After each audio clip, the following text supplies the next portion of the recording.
Hello, my dear students. How are you all? I hope you all are fine. So, let's get started our block 17 in social science, which is about our natural resources. So, in this block, there is lesson 1 about our environment, in which we are going to learn about living things and non living things. So, first, we have to see the picture carefully and find out which is living thing and which is non living thing. I hope you done it. So there are many water animals and plants. These are called living things. Soil and the rocks are called non-living things. So in our environment we have both living things and non-living things. And living things depend on the non-living things, right? We also call living things the biotic and the non-living things abiotic components. If there is a slight change in the non living things, it directly affects the living things.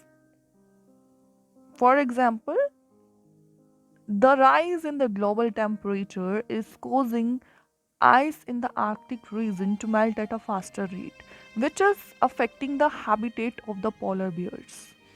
So, we both living things and non living things depend on each other. If there is a slight change in no living things, so it directly affect the living things. I hope it's clear to you all. So now moving forward, in this picture please find out according to you which is a natural resource.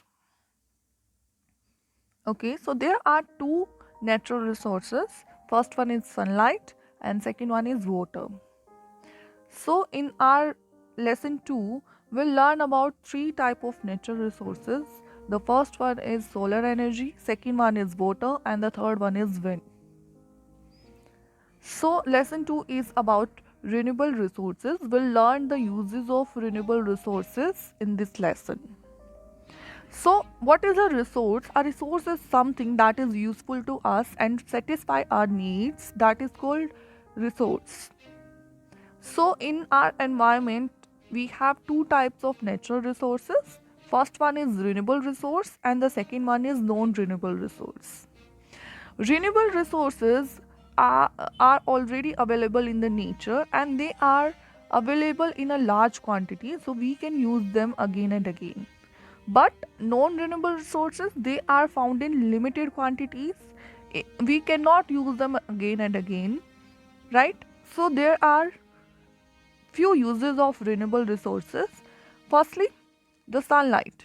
We use sunlight to generate electricity.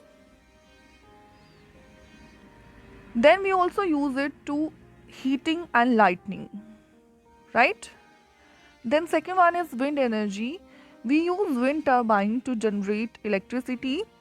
Plus we also use wind energy to pump water and grind grains through windmills.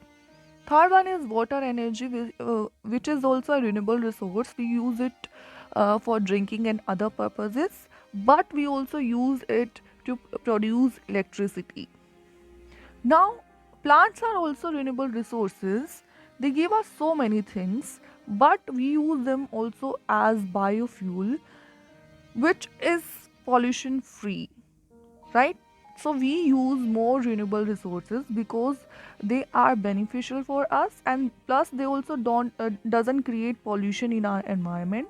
So that's why we use more renewable resources. Now here is a question for you all. In this picture you have to find out which is renewable resource and which is non renewable resource. This is your homework. I hope it you all understand this two lessons. Thank you so much, my dear students. Have a nice day.